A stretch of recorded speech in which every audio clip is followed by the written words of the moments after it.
स्कंद। आत्मा को यह शरीर बंधन में रखता है। शरीर जड़ है, आत्मा चेतन है, किंतु जड़ चेतन की यह ग्रंथि असत्य है, गलत है, क्योंकि चेतन को जड़ वस्तु किस प्रकार बांध सकती है। यह ग्रंथि असत्य होने पर भी जिस तरह स्वप्न हमें रुलाते हैं, वैसे ही यह हमें भी रुलाती है। तात्विक दृष्टि से देखें तो हम यह नहीं कह सकते कि जड़ शरीर चेतन आत्मा को बांध कर रख सकता है। चेतन आत्मा को जड़ शरीर बंधन में नहीं रखता। आत्मा शरीर से भिन्न है, यह बात सभी जानते हैं, किंतु इसका अनुभव बहुत कम लोग कर पाते हैं। सुखदेव जी कहते हैं, हे राजन, वैसे ही प्रश्न विदुर जी ने मैत्रेय जी से पूछे थे। ये विदुर जी ऐसे हैं कि आमंत्रण के बिना भी भगवान उनके घर गए थे। परीक्षित ने कहा कि विदुर जी और मैत्रेय जी का मिलन कब हुआ, वह मुझे बताइए। सुखदेव जी कहते हैं कि आमंत्रण पाए बिना ही भगवान विदुर जी के घर गए थे। उस प्रसंग की बात पहले बता दूं। धृतराष्ट्र ने पांडवों को लाक्षागृह में जला देने का प्रयत्न किया था। विदुर जी ने धृतराष्ट्र को उपदेश दिया, किंतु उसका धृतराष्ट्र पर कुछ भी असर नहीं हुआ। विदुर जी ने सोचा कि यह धृतराष्ट्र दुष्ट है, उसके कुसंग से मेरी बुद्धि भी भ्रष्ट हो जाएगी। फिर भी उन्होंने उसको कई बार उपदेश दिया, किंतु धृतराष्ट्र ने एक भी न सुनी, तो विदुर जी ने उसके घर को ही छोड़ दिया। विदुर जी अपनी पत्नी सुलभा के साथ समृद्ध घर का त्याग करके वन में चले गए। वनवास के बिना जीवन में सुवास नहीं आता। इसीलिए तो पांडवों ने और भगवान रामचंद्र जी ने भी वनवास किया था। विदुर जी तो पहले से ही तपस्वी सा जीवन बिताते थे और भगवान का कीर्तन करते थे। इसलिए दुर्योधन ने के 56 भोगों को छोड़कर श्री कृष्ण ने विदुर जी के घर भाजी का प्राशन किया। विदुर और सुलभा वन में नदी के किनारे कुटिया बनाकर रहने लगे और तपश्चर्या करने लगे। वे हर रोज 3 घंटे प्रभु का कीर्तन और 3 घंटे प्रभु की सेवा करने लगे। 12 वर्ष तक वे इस प्रकार भगवान की आराधना करते रहे। श्री कृष्ण शरणम मम।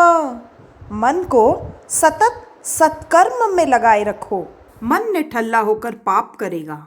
भगवान का वे कीर्तन करते थे और भूख प्यास लगने पर भाजी खाते थे। भोजन करना पाप नहीं है, भोजन में ही खो जाना और भोजन करते समय भगवान को भूल जाना पाप है। कई लोग कढ़ी खाते खाते उसी में खो जाते हैं और अगले दिन माला फेरते हुए भी कढ़ी को याद करते हैं। मन में सोचते हैं कि कल की कढ़ी कितनी स्वादिष्ट थी। विदुर जी ने सुना कि द्वारिका नाथ संधि करने के लिए हस्तिनापुर आ रहे हैं। धृतराष्ट्र ने सेवकों को आज्ञा दी कि कृष्ण के स्वागत की तैयारी करो, 56 भोग लगाओ। धृतराष्ट्र यह सेवा कुभाव से करते हैं। सेवा सदा सद्भाव से करनी चाहिए। कुभाव से सेवा करने वाले पर भगवान प्रसन्न नहीं होते।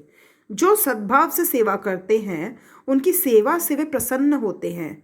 विदुर जी गंगा स्नान करने गए थे। वहां उन्होंने सुना कि कल तो रथ यात्रा निकलेगी। पूछने पर लोगों ने बताया कि कल द्वारिका से भगवान श्री कृष्ण आ रहे हैं।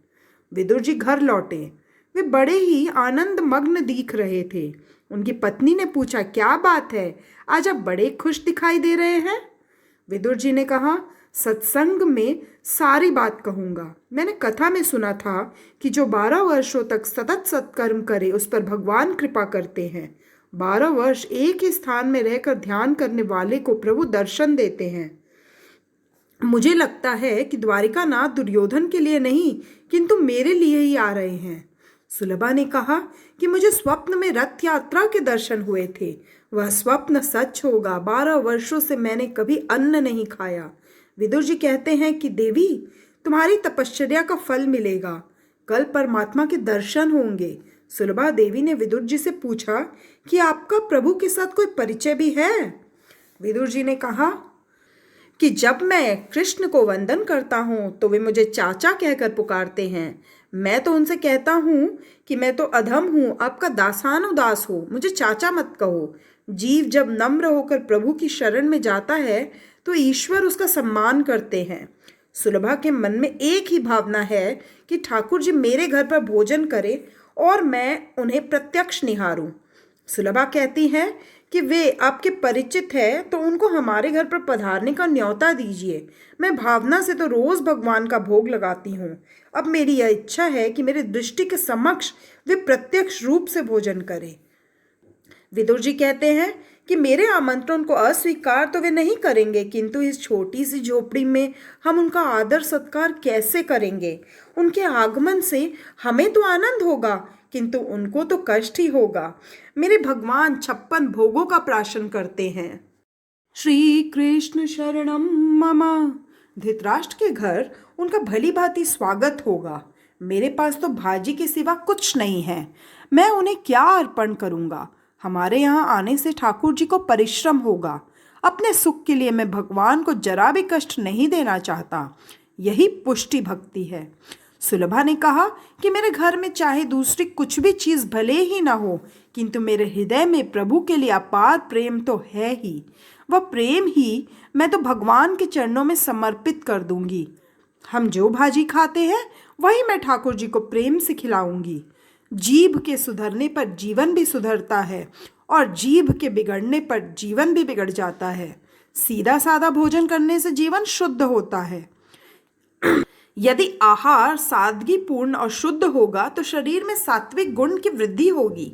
सत्वगुण के बढ़ने से सहन शक्ति भी बढ़ती है और अंत में बुद्धि स्थिर होती है। आहार शुद्धो सत्व शुद्धि, सत्व शुद्धो ध्रुवा स्मृति। अतः विदुर जी की भांति अतिशय सादगी भरा जीवन जियो। जिसका जीवन सीधा साधा है वह अवश्य साधु बनेगा। सुलभा ने कहा कि मैं गरीब हूं तो क्या हुआ, गरीब होना कोई अपराध है क्या? आपने कथा में कई बार कहा है कि प्रभु प्यार के भूखे हैं, भगवान गरीबों से अधिक प्यार रखते हैं।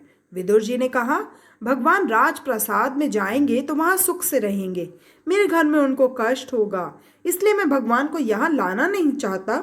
देवी, हमारे अंदर कुछ पाप अभी बाकी है, मैं तुम्हें कल कृष्ण के दर्शन कराने के लिए ले जाऊंगा, किंतु ठाकुर जी अपने घर आए ऐसी आशा अभी मत कर। वे बाद में कभी हमारे यहाँ आएंगे अवश्य, पर कल नहीं। वैष्णव इस आशा के सहारे ही जीता है कि मेरे प्रभु आज नहीं तो 5-10 वर्षों के बाद कभी तो आएंगे ही, और नहीं तो कम से कम मेरे जीवन के अंतकाल में आएंगे ही।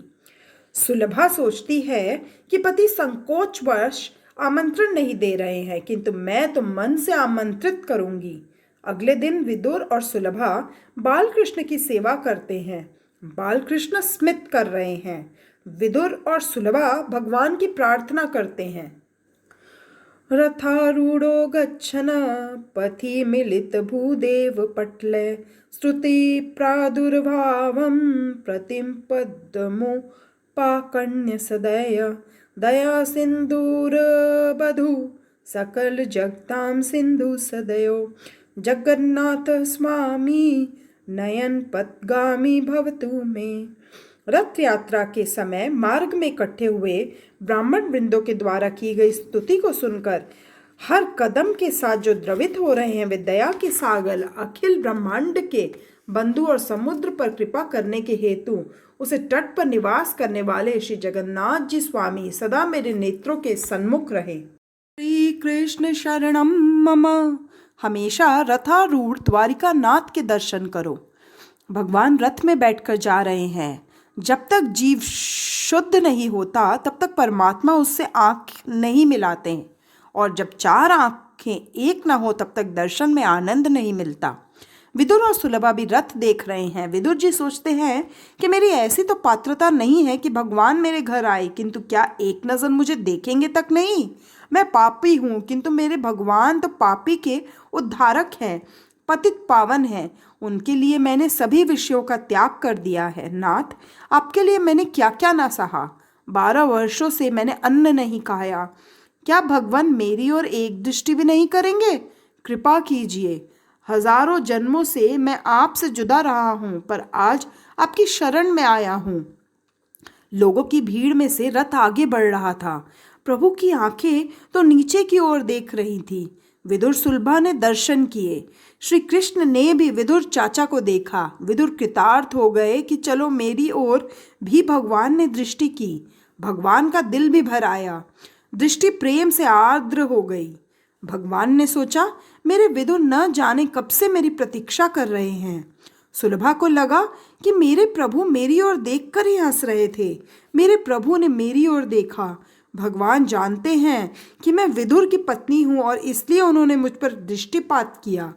प्रभु ने दृष्टि से ही विदुर जी से कहा कि मैं आपके घर जाऊंगा, किंतु अति आनंद में डूबे हुए सुलभा विदुर जी भगवान का संकेत समझ न पाए। कृष्ण हस्तिनापुर गए। वहां धृतराष्ट्र और दुर्योधन प्रभु के स्वागत के लिए 1 महीने से तैयारी कर रहे थे।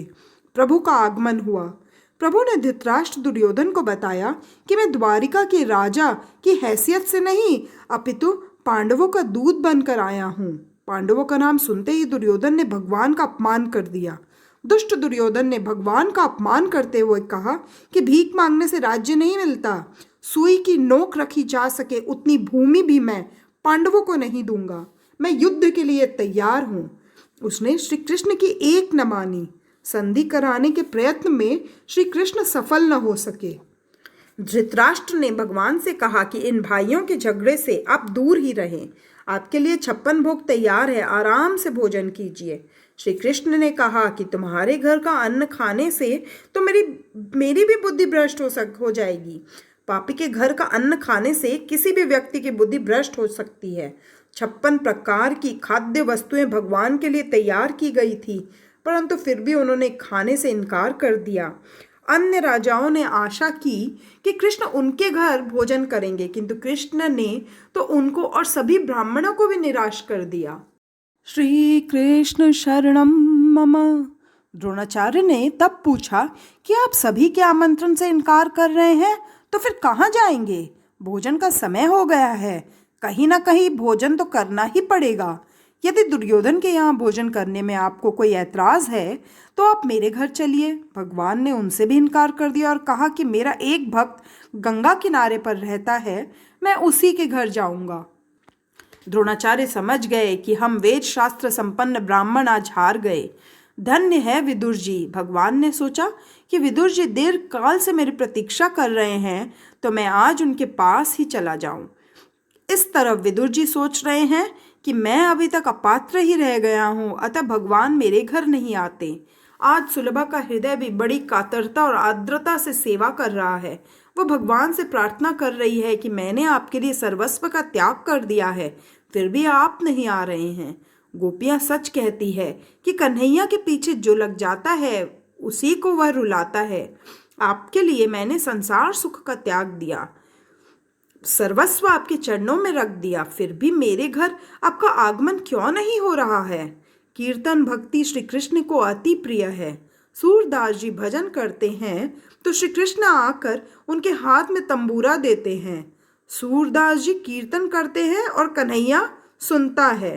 नाहम वासमी वैकुंठे योगी नाम हृदय न च मद्भक्ता यत्र गायन्ति तत्र तिष्ठामि नारद। भगवान नारद से कहते हैं कि न तो मेरा वैकुंठ में वास है और न तो योगियों के हृदय में। मैं तो वहीं पर रहता हूँ जहाँ मेरा भक्त प्रेम से आर्द्र होकर मेरा कीर्तन करता है। झोपड़ी में विदुर सुलभा भगवान के नाम का कीर्तन कर रहे हैं, किंतु वे नहीं जानते कि जिसका वे कीर्तन कर रहे हैं वह आज साक्षात उनके द्वार पर खड़ा है। मनुष्य का जीवन पवित्र होगा तो भगवान बिना आमंत्रण पाए भी उसके घर आएंगे। जो परमात्मा के लिए जीता है उसके घर परमात्मा स्वयं आते हैं। बिना बुलाए ही भगवान आज विदुर जी के द्वार पर आ खड़े हुए हैं। बाहर प्रतीक्षा करते हुए 2 घंटे निकल गए। कड़ी भूख लग रही थी। भगवान सोच रहे थे कि इनका कीर्तन कब समाप्त होगा। विदुर सुलभा का जीवन तो प्रभु के लिए ही था। श्री कृष्ण शरणम मम।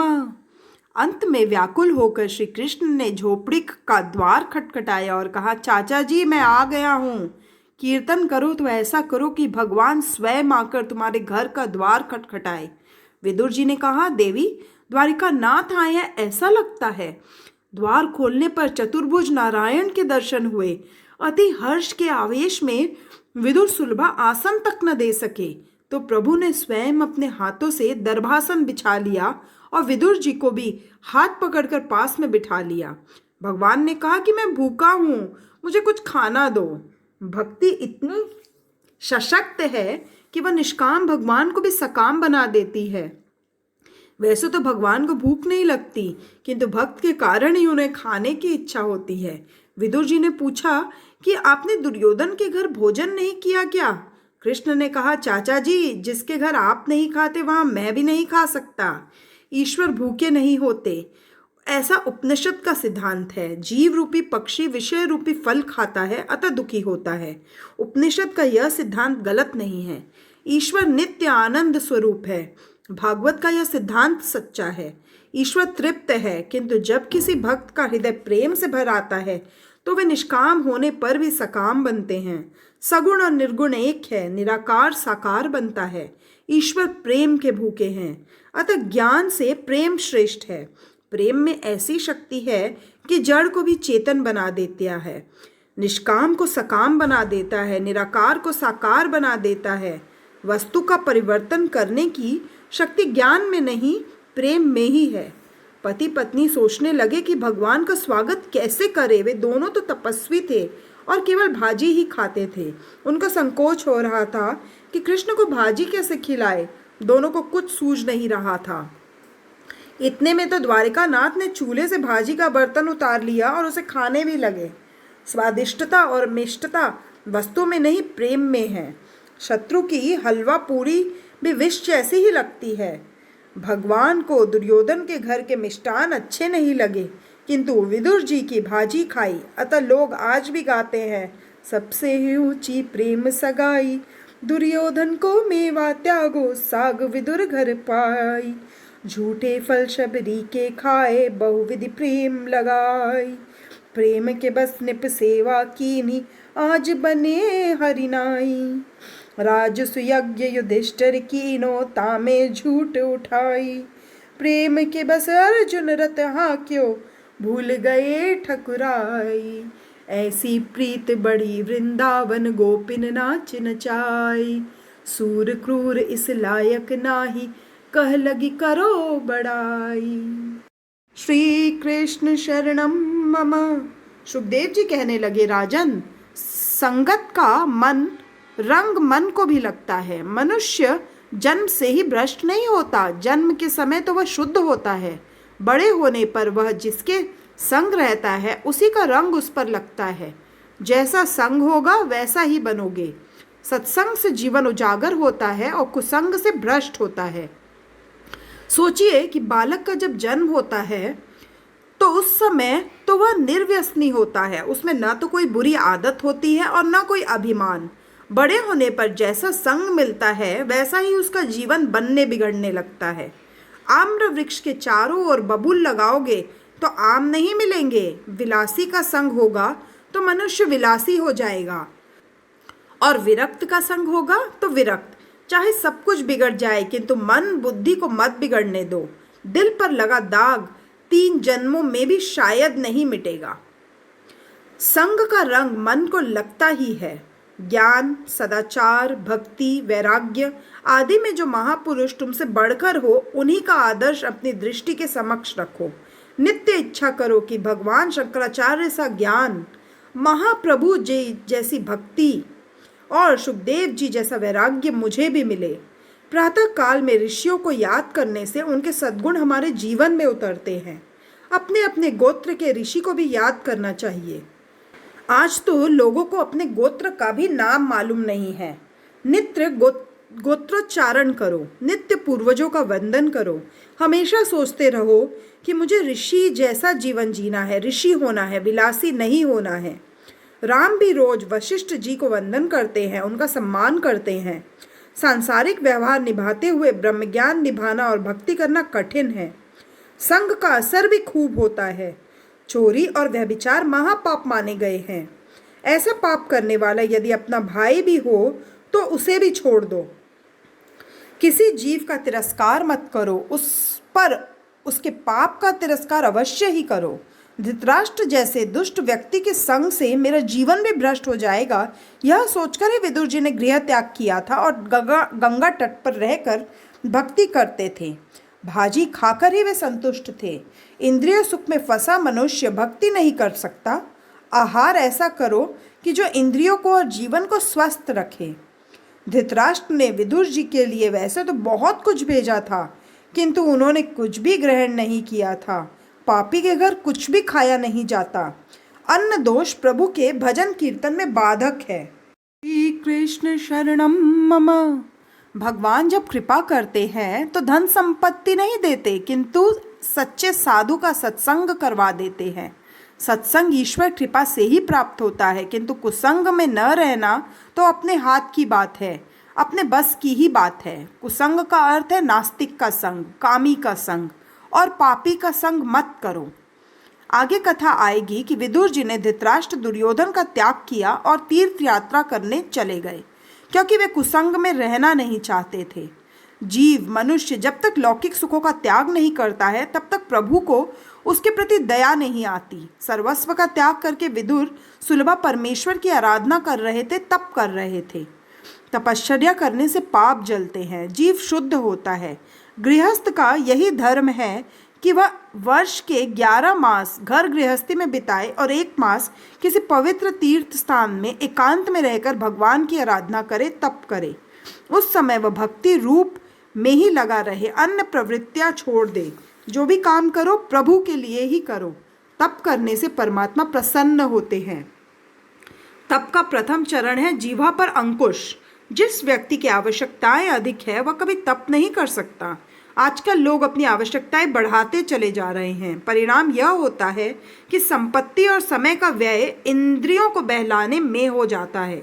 मनुष्य साधना तो करता नहीं है और ऊपर से फरियाद करता है कि भगवान दर्शन ही नहीं दे रहे हैं। भगवान सुलभ नहीं, दुर्लभ है। विदुर जी ने परमात्मा को प्रसन्न करने के लिए बड़ी भारी तपश्चर्या की थी और तभी भगवान को दया आई कि मेरे इस भक्त ने मेरे लिए कितने कठिन कष्ट उठाए हैं, और वे बिना बुलाए ही विदुर जी के घर आ पहुंचे। विदुर जी का प्रेम ही ऐसा सच्चा था कि उनसे कुछ मांगने को कि स्वयं प्रभु की भी इच्छा हुई। जब भगवान के हृदय में हमसे कुछ मांगने की इच्छा जागे, तभी समझो कि तुम्हारी भक्ति सच्ची है। जहाँ प्रेम है वहाँ से मांग कर भी खाया जाता है। प्रेम हो तो कन्हैया मक्खन मांगेगा। जहाँ प्रेम न हो वहाँ से बिना मांगे मिलने पर भी खाने की इच्छा नहीं होगी। परमात्मा प्रेम के अधीन हो जाते हैं। जो ईश्वर के साथ प्रेम करने की इच्छा रखता है उसे चाहिए कि वह जगत के साथ अधिक प्रेम न करे। जगत के प्रति न तो तिरस्कार करो और न उससे अधिक प्रेम करो। प्रेम करने के लिए पात्र है केवल ईश्वर, उसी से तुम अधिक से अधिक प्रेम करो। विदुर जी के घर परमात्मा का आगमन हुआ। विदुर जी और सुलभा की भावना तथा भक्ति सफल हो गई। ठाकुर जी ने उनके घर की भाजी का भोजन किया। श्री कृष्ण शरणम मम। सत्कार्य ऐसा करो कि बिना बुलाए भी भगवान आने की इच्छा करे। मैत्री समान व्यक्तियों में होती है। जीव जो ईश्वर के समान बने तो उससे मिलने के लिए भगवान स्वयं आएंगे। प्रभु ने धृतराष्ट्र के घर का पानी तक न पिया, सो कौरवों का नाश हो गया। सुखदेव जी राजा को कथा सुना रहे हैं। दुर्योधन ने पांडवों का राज्य हड़प लिया। पांडवों को वनवास मिला। वहां से लौटने के बाद युधिष्ठिर ने राज्य का अपना हिस्सा मांगा, किंतु धृतराष्ट्र और कौरवों ने हिस्सा देने से इनकार कर दिया। भगवान श्री कृष्ण पांडवों की ओर से संधि कराने के लिए आए, किंतु कुरुराज ने उनकी बात अनसुनी कर दी। फिर विदुर जी ने भी धृतराष्ट्र को समझाया। विदुर जी ने धृतराष्ट्र को जो न्याय और धर्म की बातें समझाई थी वे विदुर नीति कहलाती हैं। जो औरों के धन का हरण करता है वही धृतराष्ट्र है। जिसकी आंखें केवल रुपए पैसा ही देखती है वह आंखें होते हुए भी अंधा ही है। पापी पुत्र पर प्रेम रखने वाला पिता धृतराष्ट्र है। उस युग में तो शायद एक ही धृतराष्ट्र था, आज तो हजारों लाखों हैं। विदुर जी धृतराष्ट्र से कहने लगे, दुर्योधन पापी है। वह तेरा पुत्र नहीं है, किंतु तेरा पाप ही पुत्र का रूप लेकर आया है। कई बार अपना पाप ही पुत्र का रूप लेकर आता है और सताता है।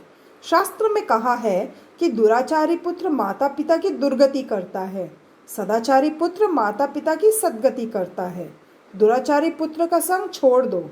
मान लो कि यह मेरा पुत्र नहीं है, किंतु मेरा पाप ही पुत्र रूप से आया हुआ है। छोटे बच्चे को पाप का डर बताते रहने से वे मान जाएंगे।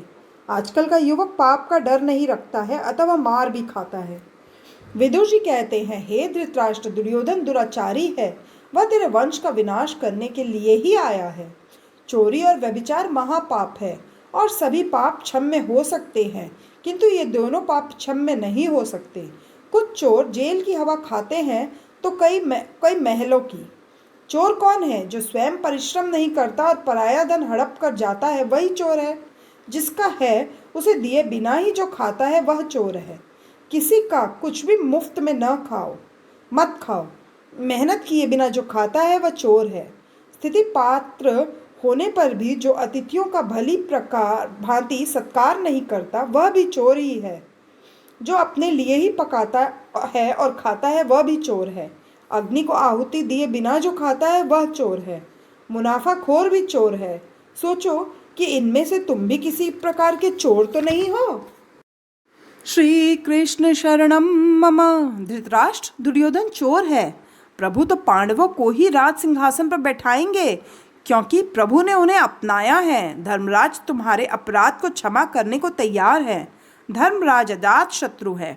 भगवान ने 2 अजात शत्रु बताए हैं, एक तो धर्मराज युधिष्ठिर और दूसरे प्रहलाद जी। धृतराष्ट्र, तुम दुर्योधन का मोह छोड़ो, अन्यथा सारे कौरव कुल का विनाश होकर ही रहेगा। दुर्योधन ऐसा दुष्ट था कि द्रौपदी के सौंदर्य को देखकर जल रहा था। शंकराचार्य जी ने महाभारत के गीता, विष्णु सहस्त्रनाम, उद्योग पर्व और सनत सुजात पर्व, इन अंगों पर टीका रची है। धृतराष्ट्र कहता है, भाई तेरी बात तो सच्ची है, किंतु मेरे पास दुर्योधन के आते ही मेरा ज्ञान गायब हो जाता है। पाप का पिता है लोभ और माता है ममता। लोभ और ममता ही पाप को प्रेरणा देते हैं। सेवकों ने दुर्योधन को समाचार सुनाया कि विदुर चाचा आपके विरुद्ध बोल रहे थे। दुर्योधन आग बबूला हो गया और तुरंत ही उसने विदुर चाचा को सभा में बुलाकर उनका अपमान किया। यक्ष ने युधिष्ठिर से पूछा था कि हमेशा के लिए नरक में किसे रहना पड़ता है। युधिष्ठिर ने कहा था, आमंत्रित करके इच्छा पूर्वक दुर्बुद्धि से किसी का अपमान करने वाले को हमेशा के लिए नरक में रहना ही पड़ता है। दुर्योधन विदुर चाचा से कहता है, तुम दासी पुत्र हो, मेरा अन्न खाकर मेरी ही निंदा करते हो, मेरे ही विरुद्ध काम करते हो। विदुर जी तो धीर गंभीर थे कि निंदा को सहन कर लेते थे। सभा में निंदा से विचलित न होकर उसे सह ले, वह संत है। समर्थ होते हुए भी जो सहे, वह संत है। वह भगवान का अवतार ही है। वैसे तो विदुर जी में इतनी तो शक्ति थी कि एक ही दृष्टिपात से दुर्योधन को जलाकर भस्मीभूत कर दे, किंतु विदुर जी ने अपनी इस शक्ति का उपयोग नहीं किया। शक्ति का दुरुपयोग करने वाला दैत्य है। शक्ति, संपत्ति और समय का विवेकपूर्वक सदुपयोग करने वाला देव बन सकता है। कष्ट सहते रहोगे तो संत बनोगे। कुछ सासें ऐसी भी होती है जो अपनी बहुओं पर जुल्म ढाती रहती हैं। उनका कहना है कि बहू से हम बड़ी हैं, अतः उन पर हुक्म चलाने का हमें हक है। हमेशा ऐसा सोचो कि बहू और सास एक समान है। सास बहू से बड़ी नहीं है। किसी भी जीव को छोटा या हल्का मत समझो। जीव ईश्वर का ही स्वरूप है। विदुर जी की भांति 12 वर्ष तप करोगे तो सहन शक्ति आएगी। सात्विक आहार करने वाला ही सहन शक्ति प्राप्त कर सकता है। विदुर जी ने 12 वर्ष भाजी का ही भोजन किया।